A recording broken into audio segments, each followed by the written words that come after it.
I always had a real love of working with people, about working with the person behind the performer. I think if you just go in and work with the artist, you're working with everything, including ego, fears, all of that. I will work on my mindset up to 3 months before, like an album launch or something. Before I even go into rehearsals with the band, we have this kind of negative inner critic, and we need to tell that who's boss. Perfectionism, expecting it to be perfect, and if it's not perfect, it's crap. There's no in between. And actually encouraging artists to lower the bar. Comparison to others is a massive one now, and especially more and more now with social media. And what I say to people is really that you have to prioritise what is important for you. Hi guys, welcome to a brand new episode of Loud and Unfiltered. Thanks so much for tuning in to the previous ones. We're loving all the comments so far, and keep commenting, keep telling us what you want to hear, who you want to have on as well. Today we've got a bit of a different type of podcast today. We welcome Lucie Burns to the podcast. How are we doing? Very well, thank you. Yeah, all good. Yeah, very excited to have you on. Yeah, you're a lot of the people we've had on are like music industry professionals or DJs or artists. So I understand you like helping artists in around their performance. So yeah, really interested in getting into that and how you can help the listeners and that maybe improve their performance when they're on stage and things like that. So yeah, do you want to tell us a bit about who you are and what you do and we can get into it? Yeah, so I'm Lucie Burns and I'm an industry performance coach. So I work with artists getting them ready for performances. So helping them get over their sort of self-doubt, their performance anxiety, perfectionism, comparison to others, all the things that generally people go through, but performers especially go through all of this. And so I've been doing that for sort of 15, 20 years, really a long time. Worked in lots of different colleges, universities, coach privately, have my own company, Stage Ready Artists as well. Right, okay. But alongside that, I'm also a music producer and a songwriter under the name of Lazy Hammock. Okay. So I did a lot of chill out music and electronica music, and so I've been doing the whole music career, alongside doing the performance coaching. I was about to say, does the chill out music help people like before you go on stage? Well, was there a reason? Yeah. All right. Perfect. Yeah. I mean, let's kind of start. What was the first thing you started with? Was it being a musician first, or was it? Did you start sort of on the performance side? It was being a musician because from the age of from really young, from about 3, I started playing chime bars, and then I learnt classical piano from the age of 8 to 15. Oh right. Okay. Wow. Then after that, started writing songs. I realised, I can do things with playing these notes. I don't have to always play classical piano. I can actually play chords. And I can write a song. So I wrote my first song when I was 12 and didn't stop. And sometimes I wrote up to 3 songs a day. Oh, really? Right. Okay. So I've written thousands of songs. And so it was that came first. But I always had a real love of working with people and just understanding people. Yeah. Because I think that it's really important. Even the way that I work now is about working with the person behind the performer. Yeah. Because I think if you just go in and work with the artist, you're working with everything, including ego, fears, all of that. But actually, if you strip that down and take it back to the person behind the artist and work with them in a really holistic way, actually, then you can really tap into something that's really important for them, all of their fears, all of their self-doubt, and work on that first, their mindset, before anything. So I've kind of gone off, but I started with music, but then... Yeah, okay, yeah, I mean, that's kind of the interesting part for us, and I think for the listeners, is it's kind of like a lot of people do get anxiety before they're performing. They might turn to drugs and drink before to try and get over those fears. And as you say, there's a lot of people artists, they have to turn into someone before they go on stage, but tapping into who they are before to help those things is really great. So where did you learn to do all this, or did you just pick it up, or like? It's a funny one, really. Just get your credentials, and then we can get into it. Where it's all come from really was first my experience as a performer. First my experience of going on stage, so thinking that I knew what I was doing, thinking I knew my songs, I could perform, all of that. Get on stage, start shaking. not be able to look at the audience in the eye, not be able to have open body language, even turn around and look at my band, and not be able to face the audience. And I couldn't understand how I could be confident in rehearsals and then get on stage and then lose it, literally. So I spent a lot of time really looking into this. And then because I was teaching, I was asked to teach a performance course. And so I was teaching the performance course, and then I just got more and more into it. And then I started kind of designing all these kind of exercises and techniques that I then started to use on myself. Right, okay. And so everything that I work with artists about and advise them, things that I do myself and have done over the last 20, 30 years to become a confident performer. So it's always ongoing. It's always, you have to kind of top up that skill. I always say to people that performance is a skill, because sometimes, you know, an artist will go from maybe having lessons or rehearsing straight onto stage and then not understand why they're not able to perform. It's because they haven't learnt the skill of performance. Yeah. And so this is why... Yeah, I was going to say, in electronic music, you kind of see that a lot. A DJ will make something in their bedroom. There's been two massive examples of that, a guy called Martin Garrix and Avicii, who you might know about. They made all these tunes in their bedroom, and then they've been forced on stage to then perform, and that's when they've kind of turned to maybe drink or drugs or something else, or just froze when they've been up there. So... yeah, well, I'm really interested to find out, like, some potential what they could have dealt with before they did it, and what other people can fear about. Yeah, because especially in the music industry, people don't really talk about this enough. So yeah, I'm really interested to find, like, how can people start to battle it, and is it a process, and where do you kind of start? So really, I mean, really it starts with the mindset, first of all. Yeah. Even myself, before a performance, I will work on my mindset up to 3 months before, like an album launch or something. Right, okay. Before I even go into rehearsals with the band. Because what happens is that we say things to ourselves, we have this kind of negative inner critic, we all have it. And we need to take control of that. And we need to tell that who's boss. And it takes time because, you know, we've had this drip, drip, drip effect. Sometimes it starts with adults in our lives when we're young. It could be teachers, it could be parents telling us negative things or saying something. It could be something as simple as, but as damaging as, oh, stop singing, your voice is awful. Shut up, you know, why are you doing that? Or stop playing, you can't mix a track. You know, and that can have severe consequences on someone who really wants to become an artist. And so I really talk a lot about, especially like in the book that I've just written, I really talk a lot about being able to... Sorry, I'm going to do a shameless plug for you there. Oh, thank you. There we go. We'll talk more about this later. A lot to do with visualisation, mental rehearsals of the actual gig that you're going to perform at. Yeah. Because if you, every night...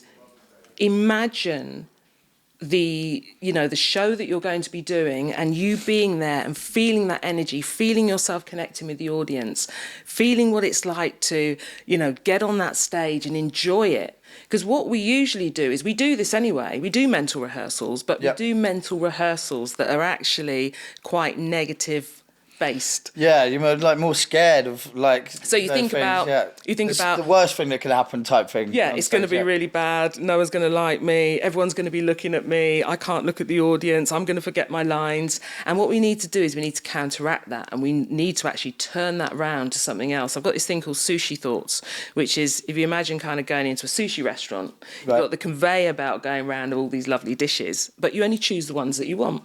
Excuse me. So it's a little bit like. In our minds, we have a conveyor belt as well, but it's a conveyor belt of thoughts. And we can choose our thoughts.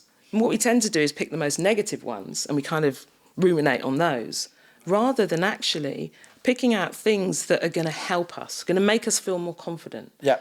And so, you know, it's really important that we take control of our mindset, you know, number one. Yeah, because that's the main thing. Number one is the mindset, Okay, brilliant. What's kind of some of the common challenges that kind of artists face, and like before they're preparing for a performance? You're talking about people being a bit anxious, or they might forget their words or stuff like that. But what kind of some of those challenges that they do face? Self-doubt is a massive one. Not believing in themselves. lack of confidence, perfectionism, expecting it to be perfect. And if it's not perfect, it's crap. Yeah. Right? There's no in between. There's no, oh, it's quite good. Oh, it wasn't all that. It's got to be perfect or it's just rubbish, right? And actually encouraging artists to lower the bar. And you might say, well, why do you want to lower the bar if you're trying to get somewhere? What we do is if we lower the bar, we actually reach the point that we want to a lot quicker, and then we become more confident. We go, oh, actually, I did that. I managed that. I just set the bar there rather than there. I got there, became more confident, so I'll set the bar a little bit higher this time. So perfectionism, comparison to others is a massive one now, and especially more and more now with social media. Yeah, I was going to say that with Instagram, and there's so, especially in a DJ world of DJs playing, and there's like the crowds going off and things like that. Well, even and all forms of social media. Yeah, it's definitely having a big effect. It's getting worse for artists, DJs, producers. It's just getting worse for everyone in general. And what I say to people is really that you have to, it's very much like mindset, you have to prioritise what is important for you. And you have to work out, are you a consumer? Are you a creator? Are you a performer? Are you a player? What is it that you want to do? What is it that's your goal? Because if your goal is to get out there or it's to make lots of music, it's to get out there and perform, if constantly you're looking at others and your focus is on other people, that takes away the focus from yourself. I was taught this once by a therapist I went to about coins, about these energy coins. And he said to me, because I was having trouble with like energy and because I was just doing too many things. Yeah. And he said, look, if you've got these 10 energy coins, energy is finite, right? So if you're spending, say to other people, if you're spending 4 coins of those coins on social media looking at others, you've only got 6 left for yourself. And it's like just I love this way of looking at things. With money, just in general, what are we spending our money on? What are we spending our coins on? Are we getting a good investment for what we're spending? And it's like, I had this one artist who said to me, look, I'm on social media and I keep looking at this artist who's learnt 3 instruments now. And I've only learnt 1, and I just feel like I just feel really unconfident because they're so good. And I said, if you stop spending that much time looking at the artist and spent that on learning an instrument, you'd have learnt 3 instruments more as well. Yeah, you would have learnt it already, that's a great way of looking at it. So it's really readjusting your focus. Yeah. Do you notice any differences with the artists that you work for when they're performing against 10,000 people to if they're performing against 10,000 people? Are there different techniques that artists can use in maybe building that up, or what are the differences, kind of thing? So it's really different for every artist, and I talk about this in my book, it's your artist trigger environments or your performer pressure points. Your artist trigger environments are environments that actually either trigger a negative or a positive response. Now, some people really love intimate gigs. Yep. Some people love festivals. Some people can't bear intimate gigs being that close to the audience. And so everyone's different. The thing is, there's not like, oh, you're a great performer if you do this and you're rubbish if you do that. We're good at some things and we need help with others. And so in terms of building things up, say, for example, eye contact. That's a big one for people looking at their crowd. There's this common thing that I've heard being told to artists that, oh, if you can't look at people, just look behind, look at the back of the room. Now, I'm sorry, that is not a performance technique, it's an avoidance technique. Right, okay. Because you're avoiding doing your job, which is connecting with your audience and bringing your audience in. Your job as an artist is to connect with your audience and to make them feel comfortable, to make them feel safe in your arms. And you can't do that if you're not connecting with them with your eyes, your body language. Yep. And so there's little things like that I do. It's like, build up your eye contact, build up your body language, build up being able to express yourself. So I'll do some exercises with that was going to be my next thing. It's like people don't want to practice while they're on stage. Are there things that they can do at home or in front of a small group of friends and like to practice these techniques? Yes. So a massive thing is speaking in between songs. Now, this is the one thing that happens. Say if you've got 2 45-minute sets, this is going to happen approximately 20 times in your set. But how many times have you practiced it? not once. Yeah, this right? is kind of for a live performer. That's for a live performer. Yeah. But in terms, excuse me, in terms of all other performers, it's really about at home working on your set, filming yourself. I'd say film yourself 3 times. Right? Yeah. Now, this is a good one. Is that if you film yourself just playing normally, whether you're DJing, whether you're singing, whatever it is, just film yourself. Then film yourself really playing over the top, going with the crowd, doing all this, looking at the camera. Just film yourself, really push it, really, really push it, like way more than you ever would. Yeah. And then one where you're really kind of holding back. Then what you do is you look at all of them and you'll be quite surprised because actually, when you're looking back, the one where you're really going for it is probably quite near what you could be doing on stage and that would really react well. Yeah. And so then what I say to you is go back and do a mix of what you think, pick out the good bits from all of them, and then go back and film it again and see how you're coming across. Because if we can start becoming more mirror performers on stage, how we perform in the mirror at home, if you can be that on stage, you're going to be a lot better. Yeah, definitely. How does this approach, more holistic approach to coaching differ from more traditional performance avenues that people can go down? Like you were talking about more about mindset or working on things that you can at home. How does the approach that you kind of offer differ to more traditional? I just believe in working with the whole person. I don't believe it's like going to the doctors and them saying, you showing them one thing and they're going, okay, I've only got 10 minutes to see you and I can't work on that or that or that. Well, actually, they're all connected. And actually, your mind, your emotion, your physicality, it's all connected. Your spirituality, if you're a spiritual person, all of those things are connected. Yeah. And if I just take you and say, okay, I mean, fair enough. Yes, there's practical exercises we do, and there's technical exercises we do, of course, to get on stage and perform. But if I only do that, I don't think that I'm giving you a well-rounded experience because you're a whole person. Yeah. And I suppose if you do the whole thing, then that's going to lead on. If you just focus on one thing, then it might be forgotten. Or when you're not there helping them, then then they're like, oh, I didn't do the other thing. So it's bringing it all together as one. It is, yeah. and I think for artists, a lot of the things that I teach or work with artists is that they actually can use it in their everyday lives. Yeah. Just to improve on communication with people, improve on how they feel about themselves, improve on how they talk into themselves. So many artists, they don't look after themselves because they don't treat themselves like a friend. They treat themselves like an enemy. Yeah, I suppose that's it. I mean, many top-end performers, DJs and stuff they're constantly touring all the time. So it's sometimes going to be hard to do that, or they're being unhealthy, or they're not training and things like that. Yeah, what things could touring artists do to kind of help themselves if they're having anxiety about performing and things like that? Yeah. So for touring artists, what I would suggest is, first of all, before you go on tour, because it starts way before you go on tour. Yeah, I like this when you keep going back to it. It starts 3 months before you can get anywhere. And that's the thing. People it's not think, like 1 week before you go. It says, or the night before. The night before, I'm going to do this. The night before, it's like, it's like anything in life. The more we practice it, the better we become. Yeah. And it's not just practicing your set. It's practicing your mindset. Yeah, that's it. Yeah. And so I would say to artists, before you go up and before you go on tour, really think about, pay attention, become aware of the things you're saying to yourself.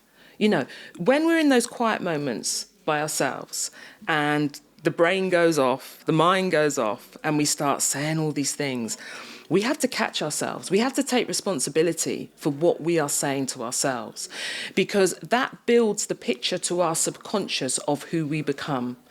And if you are not going to take sort of responsibility for that, you literally will be on autopilot and you will be up and down all the way through your tour.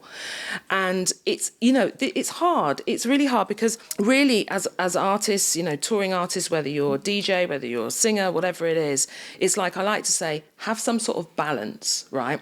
Now, how can you be balanced all the time on tour? I mean, it's crazy. You're on tour, you're after parties, you got this, you got that. So I look at an overall balance of life, right? So for touring artists, it's not just about being balanced on the day-to-day. It's, what are you doing when you're not on tour? How are you looking after yourself when you're not on tour, right?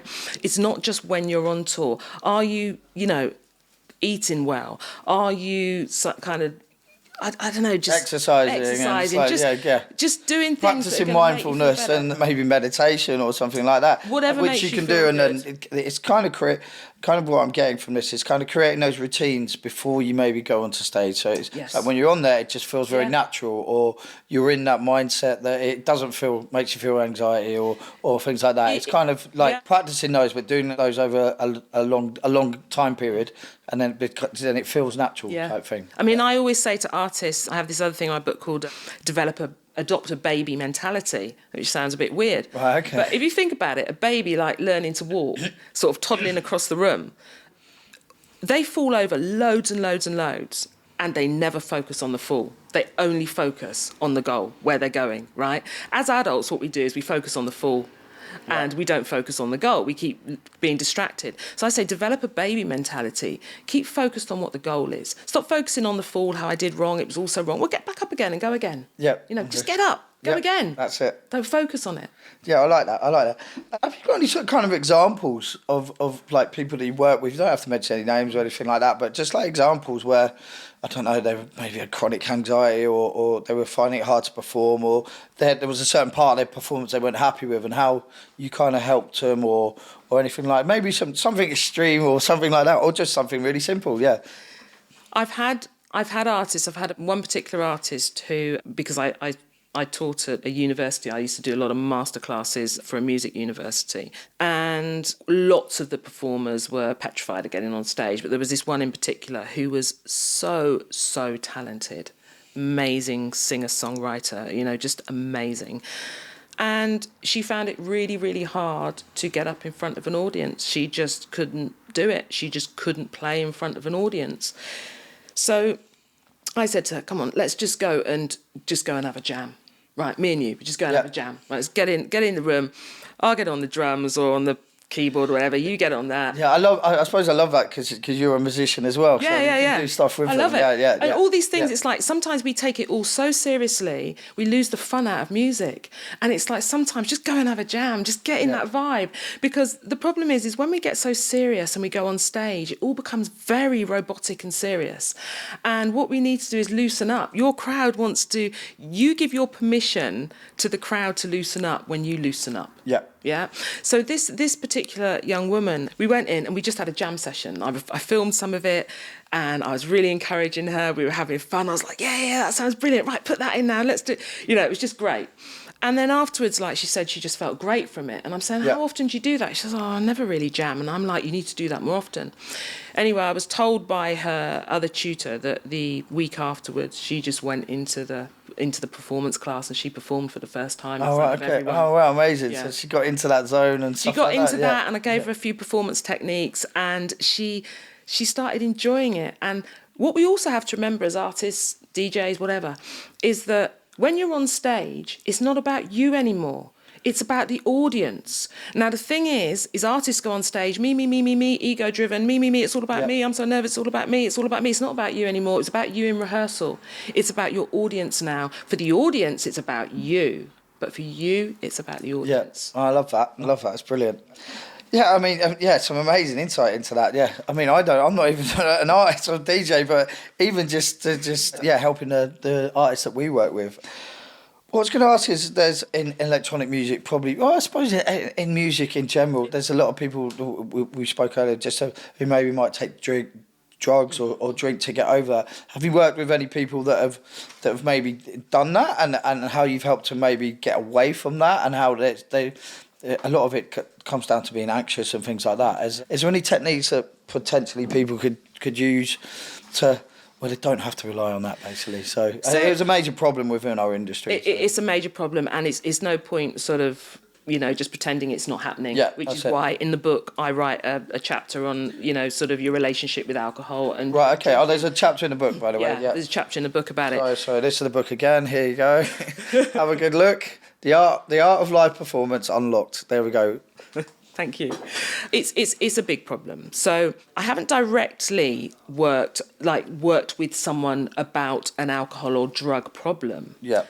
But I'm aware that lots of the artists I work with may have those issues. Right, yeah? okay, yeah. And some of them don't see it as issues. I've been on stage before and I've had one drink, but I won't drink more than that.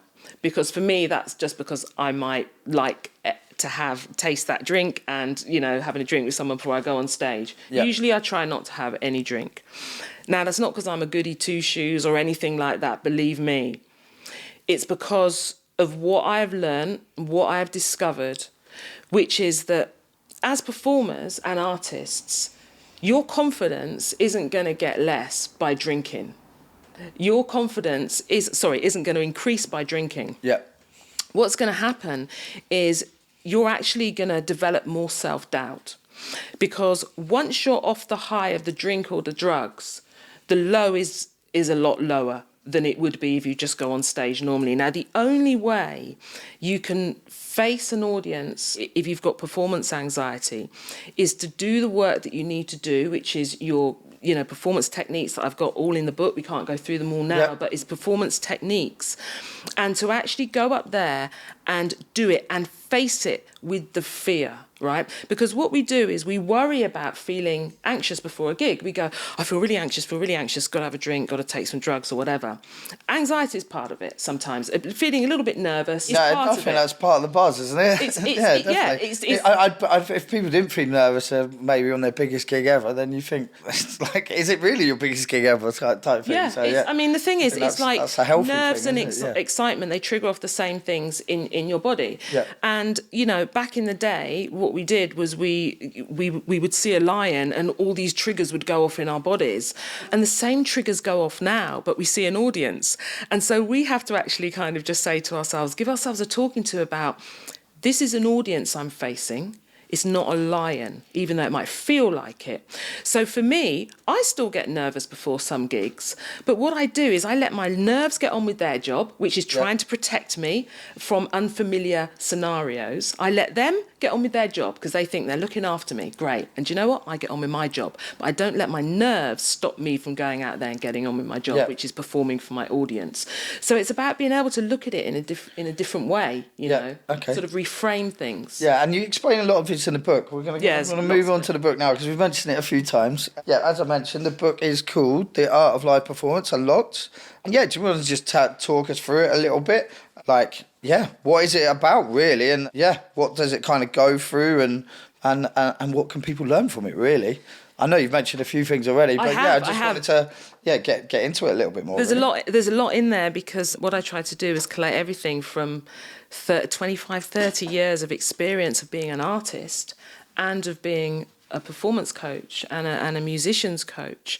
So we've got everything from how to break down the barriers between you and your audience. Yep. We've got how to be a pro-level performer, with pro-level confidence, how to sort of get over self-doubt, perfectionism, comparison to others, how to become an authentic performer, how to look at your pressure points in artist trigger environments, which we talked about before, how to prepare for gig success, not gig failure. It goes on and on. Really, what I've tried to do in the book is really help artists. There's 7 keys. Yeah. And with those 7 keys, it unlocks something else, whether that's more confidence on stage, as I said, breaking through your barriers with your audience. It unlocks something different. And the whole way through, it's about building up your confidence, tapping into that place inside of you. So after you've read a bit, you go, oh, okay, Yeah, okay, I'll go on to the next bit. Feel a little bit more confident. I've done that all the way through to help you feel better about what you're doing. At the same time, giving you the skills to be able to get up there on stage and give you all the techniques to be able to perform. Yeah, that's what I say. There's techniques in there that you can start using, and we go back to the mindset, being healthy and exercising and all that kind of stuff. But also the stage techniques. You know, what do you do when you forget your lyrics? How do you recover from that? What do you do when you go into a because these are all the fears, aren't they? That's probably someone's worst fear. What if I get the words wrong or something like that? Or I suppose from a DJ point of view, what I do a bad mix or I put the wrong track on or something like that. All of those things. Press the wrong button. All of it. And so it's really looking at all the different things you can do to make your performance great, but also how do you get through if you trip up? Because again, I'm not going to write a book that ignores all the things that all the artists go through, because I'm an artist. I've been through them. I know what it's like, and so I've been able to draw on all my experience and all my friends' experience and all my students that I've taught thousands of students over the years and artists, and really kind of tap into. There's over 100 different topics.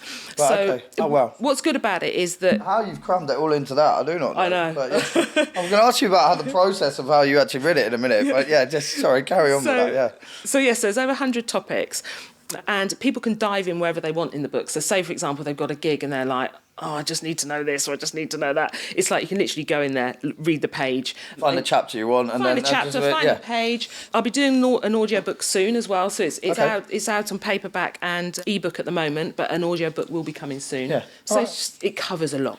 Yeah, I mean, there's been a few guests on here recently that have also done other books, and I'm just interested in the process of how long did it take you to, well, obviously it's 25 years of experience, but how did you go about that and breaking it down, or was it, I don't know. Obviously, you know these processes because you teach people every day or every week about it. So, was it like a process? Did it take a year? Was it 25 years in the making? Or So I never intended years ago on writing a book. Yeah, it was not my thing. My thing was always writing albums because I produce and write and sing all my own albums. So I do all the music, everything.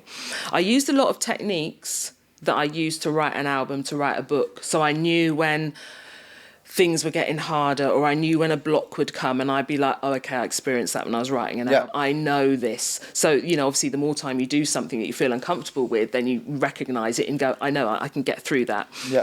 So the book, really, I decided probably about 10 years ago, do you know what? I was getting the same questions from artists. I was teaching the same things over again because people were struggling with the same things. Yeah. So I thought, I need to write this in a book. So people who, you know, can't access me or have my coaching, they can just read it. Or listen to it, or tap into it. Tap into it.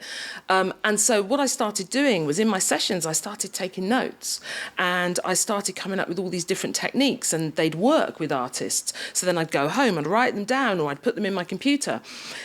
And then I think it was last year or the year before, I said, I've actually just got to finish this now. I've got to do it. So I set myself a target, like I do with my albums, had to have a deadline, and by that deadline, you need to have finished it.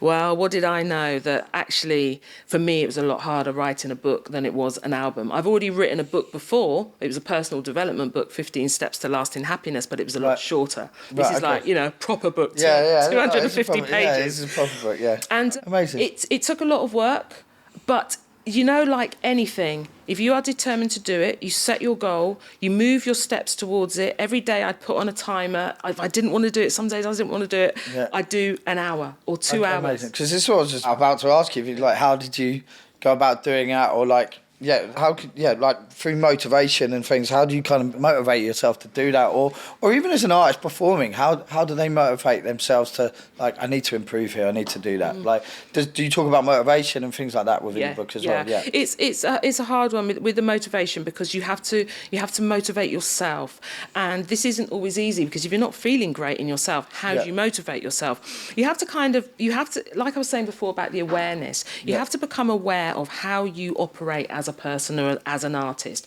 If you know that you go down deep, dark holes, if you know that you get depressed, if you know that you'll go out drinking and sabotage your gig the night before, if you know that, you then need to start taking steps in the other direction to kind of mitigate those things, to make things a little bit easier for yourself. You know, if you're going out getting pissed 5 nights a week and then you've got a gig on the 6th night, you know, you're not giving yourself the best chance there. So self-sabotage. Your fullest ability, shall we say? Recognizing where you self-sabotage, and then and setting aside time to do the things that are important. Some artists will leave all the things they want to do with their music like at the bottom of their list. Prioritise. If you want to be an artist, you're going to have to write or practice nearly every day. I wrote songs for 30 years every single day. I've got thousands. You'll never hear all the songs that I've got because there's so many, because it was just practice. But I love writing songs. Okay, amazing. Like, I suppose it's like you. Hold on a second. Sorry, I'll say that again.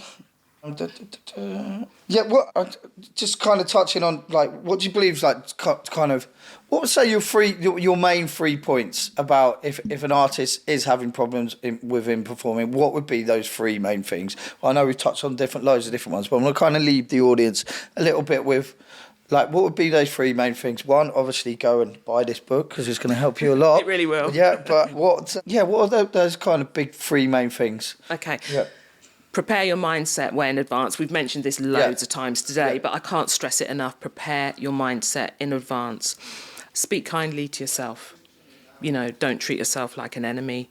Speak to yourself as you would to your best friends. Yeah. Because if you're speaking to yourself any less than that, you're doing yourself a big disservice. Believe in what you are doing. You have to believe that more than anyone else, because we want everyone else to believe in our music or in what we're doing. We go out there, why don't they like me, or why don't that, and it's like, do you like yourself? Do you like what you're doing? Do you think you're good enough? Do you think you're worth it? Do you think you're worth this? Do you think you're worth being on that stage? Or are you playing out the smaller person within? And it's like, get in touch with who you are. Yes, you are. You are worth doing that. You are. Go and do your music. Do the thing you love. You are here to tap into those things that you love. That you are creative for a reason. We need creatives. We need musicians. Everyone knew it in lockdown. What was it that people wanted? They wanted to go to the theatre. They wanted to go to gigs. They wanted to hear music. They wanted to see live. All of this. You are that. Do it, be that person, live that dream for yourself, because you're living other people's dreams for them. Yeah, perfect. That was super inspiring. I was going, go on, carry on. So I hope that came across to the audience there. And I guess the last 3 things that we always ask every guest. I've just asked you 3 things then. I mean, that came across absolutely amazingly. Like, what would you say 3 things for people trying to get into the music industry? Like, and trying to make it success within the music industry. You've been in it for 25 years, done lots of different things. What would you give to, some advice to younger people trying to get into the industry and things to look out for and things like that? Really, to not compare yourself to other people. Again, it's something that I mentioned earlier. It's really important to be unique. It's like no one can be a better you than you. And no one can be a better someone else than they can. Yeah. So be unique and hold on to that uniqueness, because people will try and dilute it. Oh, no, you need to do this, you need to do that, you need to do... Why? If you're you and you've got something, hold on to that. Not be led down the wrong path. And when I say that, I've got in my book, I say it, not everything that glitters is gold. Sometimes it's tin foil. Yeah? It's not all good. And the thing is, we're so desperate. I know what it's like as a young musician. I know, because I was there 20, 30 years ago as a young musician. It's like, I loved doing what I did. I had my music, I had my songs. I wanted to get out there and everything. I didn't have the internet then to put my music out then. But it was like you kind of have this desperation in a way. And, being desperate is not attractive. It repels people from you. And it's like, tap into who you are. As I've said, I'll always say these things because they're this is what I believe. Tap into the essence of you. Give who you are. Don't be desperate. You don't need to be desperate. Just be you. Just be you, confidently you, learning all the time. Okay. So that's 2. Yeah, go on. Yeah, one more. Number 3, what should we give as number 3? Number 3, support people around you. Because this isn't all about you. Yeah, I love that one. I Yeah? love that one. That's a lot of people have said that on this. Really? Yeah. But, you know, we're all in this together. All of us musicians, performers, coaches, whatever. We're in this business together, and there's a lot of people dragging people down or wanting to make a lot of money off the back of people who are really struggling. And I don't like that. Let's lift each other up. Yeah, no, I really love that. So what? I think that's some of the most insightful stuff we've had on this podcast so far. No, I've really enjoyed that chat. Yeah, it's been amazing to have you on. And yeah, where can people find you? Okay. Where can people buy this book? Because yeah, I think a lot of people are going to be quite interested about that. We'll put a link in the bio and everything as well. But yeah, just where can people find you and do? So my name is Lucie Burns. On all the social media, it's Lucie at Lucie Burns Performance Coach. Usually for most of it, apart from my music, which is Lazy Hammock, Lazy Hammock, because if you think about a lot of chill out music and the electronica, chilling out in the hammock. Perfect, I like that name. So yeah, so my Spotify page, Lazy Hammock, you can hear I've got 10 albums that I've written and produced all myself, recorded everything. So yeah, where can people buy the book from? The book, you can get that from Amazon, Waterstones, Barnes and Noble, Foyles. Okay, amazing. So it's everywhere you can do it. Yeah, as I said, we'll put a link in the thing. Fantastic, yeah. Yeah, I've really loved you having you on the podcast. So thank you for having me. Yeah, thank you very much. And yeah, guys, if you have any feedback, leave it in the comments. And yeah, please hit up Lucie if you have any more questions about being a performer. I'm sure she'll be more than willing to help out. But yeah, thank you very much for coming on today. Really enjoyed that. Thank you. Cheers. Sweet.